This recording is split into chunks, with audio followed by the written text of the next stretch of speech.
अगर आप भी लेना चाहते हैं देश दुनिया की तमाम जानकारी तो आज ही सब्सक्राइब करें हमारे चैनल को।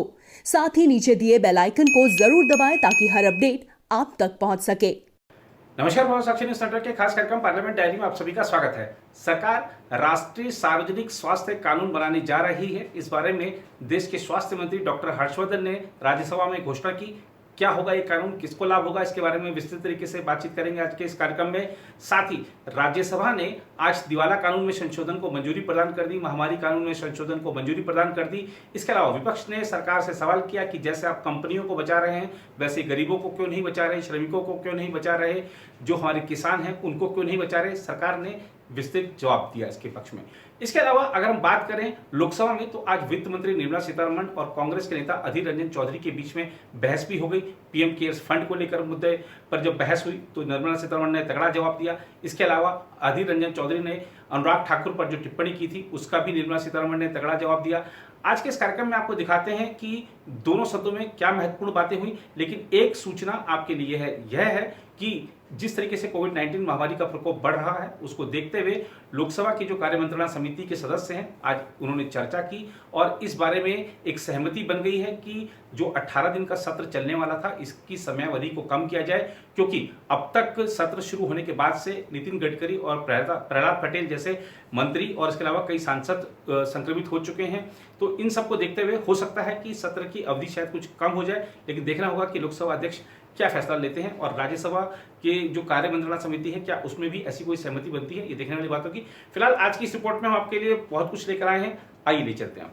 राज्यसभा ने शनिवार को दिवाला एवं ऋण शोधन अक्षमता संहिता दूसरा संशोधन विधेयक 2020 को मंजूरी दे दी। इसके तहत कोरोना वायरस महामारी की वजह से 25 मार्च से 6 महीने तक कोई नई दिवाला कार्रवाई शुरू नहीं की जाएगी। यह 6 माह की अवधि अगले सप्ताह समाप्त हो रही है। वित्त मंत्री निर्मला सीतारमण ने कहा कि इस बारे में संबंधित प्रावधानों को स्थगित करने पर फैसला अगले सप्ताह लिया जाएगा। कोविड-19 की वजह से सरकार ने 25 मार्च से 6 महीने के लिए संबंधित प्रावधानों को स्थगित करने का फैसला किया था। इसके लिए जून में अध्यादेश लाया गया था। देश में कोरोना वायरस के प्रसार को रोकने के लिए 25 मार्च को ही लॉकडाउन लगाया गया था। इस विधेयक को संक्षिप्त चर्चा के बाद ध्वनिमत से पारित कर दिया गया।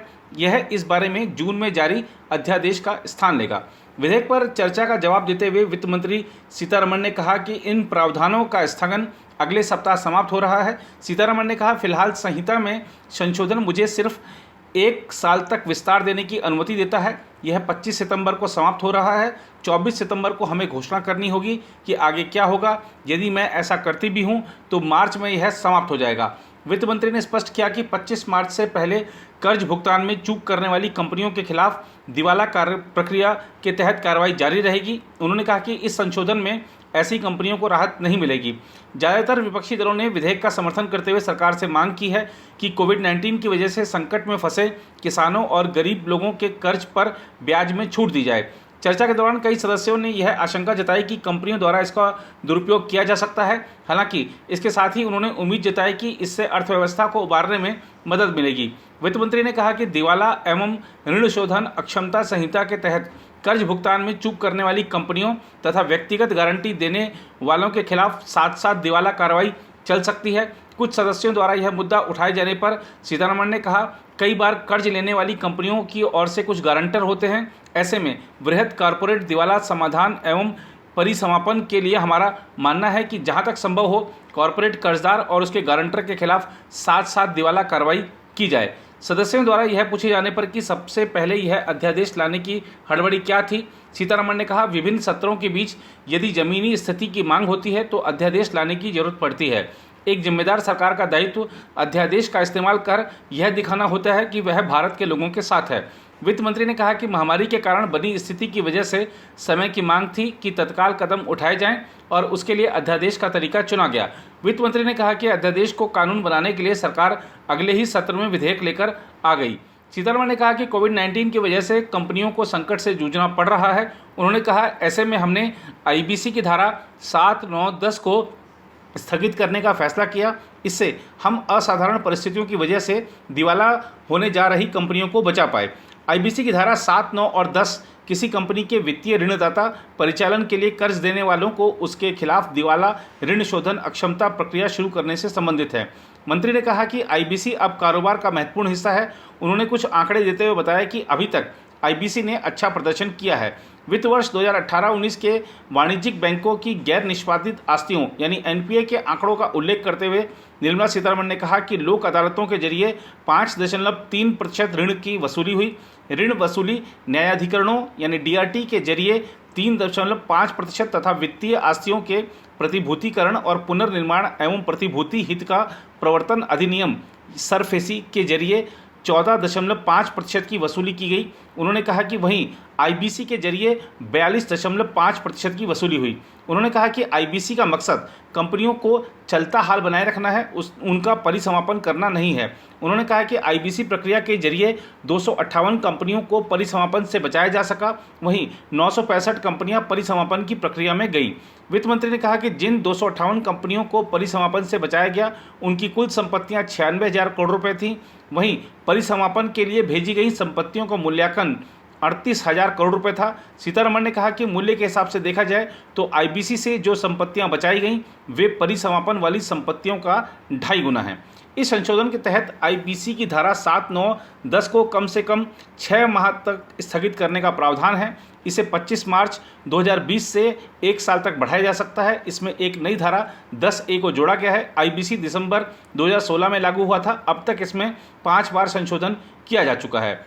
उधर केंद्रीय स्वास्थ्य और परिवार कल्याण मंत्री डॉक्टर हर्षवर्धन ने शनिवार को कहा कि सरकार महामारी सहित अन्य जैविक आपात स्थिति एवं स्वास्थ्य संबंधी विषय को लेकर एक समग्र और समावेशी राष्ट्रीय सार्वजनिक स्वास्थ्य अधिनियम बनाने की तैयारी कर रही है। राज्यसभा में महामारी संशोधन विधेयक 2020 पर हुई चर्चा के जवाब में उन्होंने यह बात कही। उच्च सदन ने मंत्री के जवाब के बाद महामारी संशोधन विधेयक 2020 को ध्वनिमत से मंजूरी दे दी। स्वास्थ्य और परिवार कल्याण मंत्री ने कहा कि महामारी तथा स्वास्थ्य संबंधी अन्य आपात परिस्थितियों से जुड़ी काफ़ी चीज़ें राष्ट्रीय आपदा प्रबंधन अधिनियम एवं कानून के तहत कवर होती हैं। उन्होंने बताया पिछले 3-4 वर्षों से हमारी सरकार लगातार जैविक आपात स्थिति, महामारी जैसे विषयों से निपटने के बारे में समग्र और समावेशी पहल अपना रही है। डॉक्टर हर्षवर्धन ने कहा इस दिशा में सरकार राष्ट्रीय सार्वजनिक स्वास्थ्य अधिनियम बनाने पर काम कर रही है। उन्होंने कहा कि इस बारे में विधि विभाग ने राज्यों के विचार जानने का सुझाव दिया था। प्रारंभ में हमें सिर्फ 4 राज्यों मध्य प्रदेश, त्रिपुरा, गोवा और हिमाचल प्रदेश से सुझाव मिले। हाल ही में इस बारे में 10 अन्य राज्यों से सुझाव प्राप्त हुए हैं। इस प्रकार 14 राज्यों से हमें सुझाव मिल चुके हैं। स्वास्थ्य और परिवार कल्याण मंत्री ने कहा कि राष्ट्रीय आपदा प्रबंधन अधिनियम एवं अन्य कानून में जो चीज़ें कवर नहीं होती हैं वे सभी इस प्रस्तावित राष्ट्रीय सार्वजनिक स्वास्थ्य अधिनियम में कवर होंगी। उच्च सदन ने मंत्री के जवाब के बाद महामारी संशोधन विधेयक को ध्वनिमत से मंजूरी दे दी। यह विधेयक संबंधित अध्यादेश के स्थान पर लाया गया। इस संबंध में अध्यादेश अप्रैल में लागू किया गया था। सदन ने भाकपा सदस्य विनय विश्वम द्वारा पेश उस संकल्प को खारिज कर दिया जिसमें महामारी संशोधन अध्यादेश 2020 को नामंजूर करने का प्रस्ताव किया गया था। इससे पहले कांग्रेस के आनंद शर्मा ने कहा कि कोविड-19 महामारी ने जितना अधिक प्रभावित किया है उतना किसी अन्य बीमारी ने नहीं किया है। उन्होंने कहा कि यह काफ़ी छोटा संशोधन है। कोरोना संक्रमण काल में स्वास्थ्य कर्मियों ने जो कार्य किए हैं वह सराहनीय है, लेकिन पुलिसकर्मी, रक्षाकर्मी एवं कुछ अन्य सेवाओं से जुड़े लोगों ने भी काफ़ी अच्छा काम किया है और उन्हें भी समर्थन दिए जाने की जरूरत है। आनंद शर्मा ने कहा कि सरकार को महामारी से जुड़े विषय पर एक कार्यबल का गठन करना चाहिए जिसमें अन्य लोगों के अलावा स्वास्थ्य क्षेत्र से जुड़े विशेषज्ञ, वैज्ञानिक समुदाय से जुड़े लोगों को शामिल किया जाना चाहिए। इसमें राज्यों से भी सुझाव लिया जाए और भविष्य में महामारी को लेकर एक ठोस प्रबंधन का ढांचा तैयार किया जाए। कांग्रेस नेता ने कहा कि सरकार को महामारी को लेकर एक स्पष्ट परिभाषित प्रोटोकॉल तैयार करना चाहिए और इसे राज्य, जिला और ब्लॉक स्तर पर उपलब्ध कराना चाहिए। वहीं स्वास्थ्य और परिवार कल्याण मंत्री डॉक्टर हर्षवर्धन ने कहा कि स्वास्थ्य क्षेत्र में देश को आत्मनिर्भर बनाने की दिशा में काम चल रहा है। उन्होंने कहा कि निजी अस्पतालों के शुल्क को लेकर केंद्र सरकार ने राज्यों को दिशा निर्देश जारी किया था। निजी अस्पतालों के शुल्क व्यवहारिक हों, इस दिशा में पहल की गई। केंद्रीय मंत्री ने कहा कि पीपीई किट और अन्य चीज़ों की कालाबाजारी के संबंध में ड्रग कंट्रोलर राज्यों के साथ मिलकर काम कर रहे हैं। कंपनियों को वेबसाइट पर जानकारी उपलब्ध कराने को कहा गया है। दवा निर्माता इकाइयों की ऑडिट भी की जा रही है। उन्होंने कहा कि राष्ट्रीय आपदा प्रबंधन और राष्ट्रीय स्वास्थ्य मिशन के तहत राज्यों को पर्याप्त कोष दिया गया है और कई राज्यों ने अनुपालन रिपोर्ट भी दी है। उल्लेखनीय है कि इस विधेयक के माध्यम से महामारी रोग अधिनियम 1897 में संशोधन किया गया है। इसमें महामारियों से जूझने वाले स्वास्थ्य कर्मियों को संरक्षण प्रदान करने का प्रस्ताव किया गया है। साथ ही विधेयक में बीमारियों को फैलने से रोकने के लिए केंद्र सरकार की शक्तियों में विस्तार करने का भी प्रावधान है। इसके तहत स्वास्थ्य कर्मियों के जीवन को नुकसान, चोट, क्षति या खतरा पहुंचाने, कर्तव्यों का पालन करने में बाधा उत्पन्न करने और स्वास्थ्य सेवा कर्मी की संपत्ति या दस्तावेजों को नुकसान या क्षति पहुंचाने पर जुर्माने और दंड का प्रावधान किया गया है। इसके तहत अधिकतम 5 लाख रुपए तक जुर्माना और अधिकतम 7 साल तक सजा का प्रावधान किया गया है। उधर विपक्षी दलों ने शनिवार को राज्यसभा में सरकार से आम लोगों तथा किसानों को कर्ज पर ब्याज में राहत देने की मांग की। विपक्षी सदस्यों का कहना था कि जिस तरीके से सरकार ने दिवाला और ऋण शोधन अक्षमता संहिता के तहत 6 महीने तक कोई नया मामला शुरू नहीं करने का प्रावधान कर कंपनियों को राहत दी है, उसी तरह से आम लोगों तथा किसानों को भी राहत दी जानी चाहिए। दिवाला एवं ऋण शोधन अक्षमता संहिता दूसरा संशोधन विधेयक 2020 पर चर्चा में भाग लेते हुए माकपा के रागेश ने कहा कि वित्त मंत्री और अन्य सदस्यों ने सदन को सूचित किया है कि यह विधेयक कंपनियों को बचाने के लिए लाया गया है। उन्होंने सवाल किया, यह तर्क किसानों के मामले में क्यों नहीं लागू किया जाता? किसान भी दिवालिया हो रहे हैं। सरकार जिम्मेदारी लेते हुए किसानों का कर्ज माफ करने की पहल क्यों नहीं करती? रागेश ने कहा कि सरकार को से कम कर्ज भुगतान पर रोक की अवधि के दौरान किसानों का ब्याज माफ करने पर विचार करना चाहिए। द्रमुक सदस्य पी विल्सन ने कहा, आम आदमी और कॉरपोरेट के बीच भेदभाव किया जा रहा है। यह पक्षपात क्यों? क्या यहाँ सिर्फ सरकार पूंजीपतियों के लिए है? कांग्रेस सदस्य विवेक तनखा ने उच्च सदन में कहा कि कोविड-19 को लेकर सरकार ने कई फैसले किए, लेकिन उनमें से कुछ पर पुनर्विचार करने की जरूरत है। उन्होंने कहा कि सरकार के विभिन्न कदमों से सूक्ष्म, लघु एवं मझोले उपक्रम यानी MSME क्षेत्र काफ़ी प्रभावित होगा और छोटे कारोबारियों की परेशानी बढ़ जाएगी।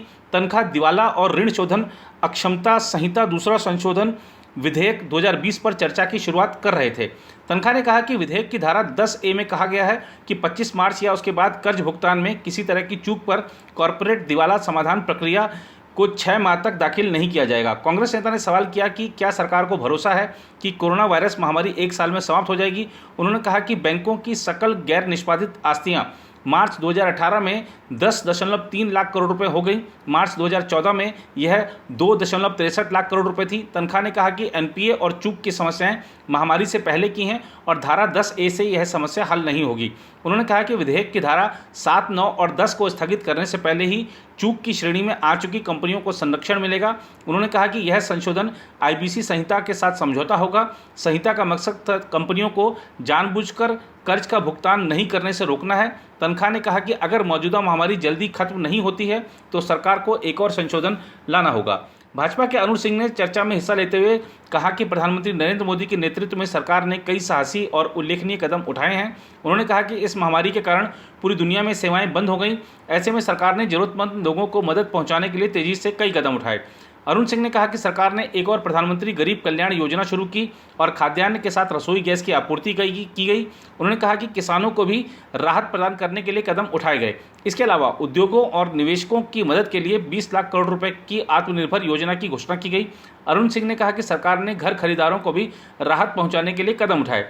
अरुण सिंह ने बैंकों की गैर निष्पादित आस्ति का जिक्र करते हुए कांग्रेस पर आरोप लगाया कि पूर्ववर्ती सरकार के कार्यकाल में इसमें खासी वृद्धि हुई। उन्होंने दावा किया कि यह पहले 11% के स्तर पर था और अब यह घटकर 9% हो गया है। उन्होंने कहा कि प्रधानमंत्री ने बैंकों से कहा है कि उन्हें अपना लेखा जोखा छिपाने की जरूरत नहीं है। तृणमूल कांग्रेस के दिनेश त्रिवेदी ने कहा कि इस विधेयक की मंशा अच्छी है। उन्होंने कहा कि आपको बिना व्यापक विचार विमर्श के चीज़ों को करने की हड़बड़ी रहती है। उन्होंने कहा यही वजह है कि विधेयक को जल्दबाजी में तैयार किया गया, यह आत्मघाती होगा। उन्होंने कहा कि सरकार के पास रिकॉर्ड खाद्यान्न भंडार है और विदेशी मुद्रा का भी खासा भंडार है। उन्होंने सुझाव दिया कि सरकार को मांग में वृद्धि के लिए जरूरतमंद लोगों के खातों में पैसे देने चाहिए। इससे मांग में वृद्धि होगी और उससे रोजगार के अवसर पैदा होंगे। इससे पुनः मांग में वृद्धि होगी और सरकार को ज़्यादा कर मिलेगा। ऐसे में वह राज्यों को GST बकाये का भुगतान कर सकेगी। RJD के मनोज झा ने कहा कि कोविड-19 महामारी के कारण विभिन्न क्षेत्रों में बड़ी संख्या में लोगों की नौकरियां चली गई। उन्होंने लोगों की मदद किए जाने की जरूरत पर बल देते हुए कहा कि आम लोगों की थाली से चीज़ें गायब हो रही हैं। मनोज झा ने कहा कि सरकार 1000 रुपये देने की बात करती है और यह प्रतिदिन के हिसाब से मात्र 33 रुपये होता है। इतनी कम राशि में किसी गरीब का कैसे गुजारा हो सकता है। भाजपा के रवि प्रकाश वर्मा ने कहा कि सरकार को उन लोगों के संबंध में बयान देना चाहिए जिन्होंने जानबूझकर बैंकों से लिए गए ऋण नहीं लौटाए और विदेशों में रह रहे हैं। जेडीयू के आरसीपी सिंह ने कहा कि 2016 में बनी संहिता एक अच्छा और प्रगतिशील कानून है। उन्होंने कहा कि सरकार द्वारा लाए गए संशोधनों से वित्तीय मुश्किलों का सामना कर रही कंपनियों को मदद मिलेगी। समाजवादी पार्टी के रवि वर्मा ने कहा कि यह विधेयक बड़ी कंपनियों की मदद करेगा। उन्होंने सरकार से पूछा कि जो लोग बैंकों का कर्ज लेकर देश से भाग गए हैं उनके बारे में क्या किया जा रहा है। आपके नारायण दास गुप्ता ने कहा कि बड़े और छोटे ऋण लेने वालों के बीच भेदभाव नहीं होना चाहिए। बसपा के वीर सिंह ने सवाल किया कि क्या चूक की स्थिति में व्यक्तिगत गारंटर को उत्तरदायी ठहराया जाना चाहिए। चर्चा में एनसीपी के प्रफुल्ल पटेल, अन्ना द्रमुक के ए विजय कुमार, शिवसेना के अनिल देसाई, तेदेपा के रविंद्र कुमार, बीजेडी के अमर पटनायक, सीपीआई के विनय विश्वम ने भी भाग लिया। उधर लोकसभा में वित्त मंत्री निर्मला सीतारमण ने शनिवार को कहा कि गरीब कल्याण रोजगार अभियान पश्चिम बंगाल में लागू नहीं किया गया क्योंकि राज्य कोविड-19 महामारी से जुड़े लॉकडाउन के दौरान अपने घरों को लौटने वाले प्रवासी कामगारों के संबंध में आंकड़े नहीं दे रहा। उल्लेखनीय है कि प्रधानमंत्री नरेंद्र मोदी ने 20 जून को प्रवासी मजदूरों के लिए रोजगार योजना पेश की थी। वित्त मंत्री ने यह जवाब तब दिया जब शून्यकाल के दौरान लोकसभा में कांग्रेस के नेता अधीर रंजन चौधरी ने पश्चिम बंगाल में प्रवासी श्रमिकों से जुड़ा मुद्दा उठाया। सीतारमण ने कहा कि गरीब कल्याण रोजगार अभियान को 125 दिनों के लिए 6 राज्यों के 116 जिलों में लागू किया गया था, जहां 30 मई तक प्रति जिला कम से कम 25,000 श्रमिक लौटे थे। इन राज्यों में बिहार, मध्य प्रदेश, उत्तर प्रदेश, राजस्थान, झारखंड और ओडिशा शामिल हैं। उन्होंने कहा पश्चिम बंगाल सरकार ने प्रवासी मजदूरों से संबंधित आंकड़े नहीं दिए, तब हम कैसे पश्चिम बंगाल को शामिल कर सकते थे। हमारे पास यह जानकारी ही नहीं थी कि उस राज्य के किसी जिले में 25,000 प्रवासी मजदूर लौटे हैं। मंत्री ने कहा कि त्रिपुरा, छत्तीसगढ़ जैसे राज्यों ने नए जिले शामिल करने के बारे में मांग की थी, लेकिन ऐसा नहीं किया जा सका। उधर लोकसभा में शुक्रवार को उपजीविका जन्य सुरक्षा स्वास्थ्य और कार्यदशा संहिता 2020, औद्योगिक संबंध संहिता 2020 और सामाजिक सुरक्षा संहिता 2020 पेश किए गए, जिसमें किसी प्रतिष्ठान में आजीविका सुरक्षा, स्वास्थ्य एवं कार्यदशा को विनियमित करने, औद्योगिकी विवादों की जांच एवं निर्धारण तथा कर्मचारियों की सामाजिक सुरक्षा संबंधी प्रावधान किए गए हैं। लोकसभा में श्रम मंत्री संतोष कुमार गंगवार ने इन तीनों संहिताओं संबंधी विधेयक को पेश किया। इससे पहले गंगवार ने उपजीविका जन्य सुरक्षा स्वास्थ्य और कार्यदशा संहिता 2019, औद्योगिक संबंध संहिता 2019 और सामाजिक सुरक्षा संहिता 2019 को वापस लिया, जो पहले पेश किए गए थे।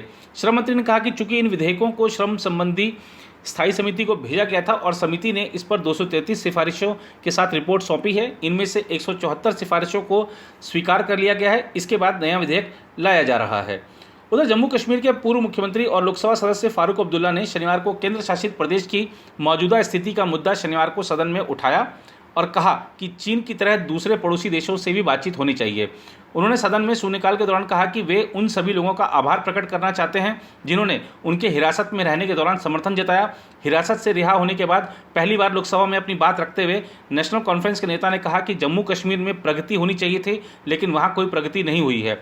उन्होंने कहा आज हमारे बच्चों और दुकानदारों के पास 4G इंटरनेट की सुविधा नहीं है, जबकि पूरे देश में है। उन्होंने जम्मू कश्मीर में कुछ लोगों के कथित मुठभेड़ में मारे जाने का उल्लेख किया और कहा कि मुझे खुशी है कि सेना ने माना कि शोपियां में गलती से 3 आदमी मारे गए। अब्दुल्ला ने कहा कि उन्हें उम्मीद है कि संबंधित परिवारों को उचित मुआवजा मिलेगा। उन्होंने पाकिस्तान का नाम लिए बगैर कहा कि हम जिस तरह से चीन से बात कर रहे हैं उसी तरह पड़ोसी से बात करनी होगी, रास्ता निकालना पड़ेगा। अब्दुल्ला ने कहा कि अगर हिंदुस्तान तरक्की कर रहा है तो क्या जम्मू कश्मीर को तरक्की नहीं करनी चाहिए। तो ये थी संसद के दोनों सदनों से जुड़ी आज की जानकारी। अगली कड़ी में आपके साथ फिर जुड़ेंगे और बताएंगे दोनों सदनों में ऐसा क्या हुआ जो आपके लिए जानना है जरूरी।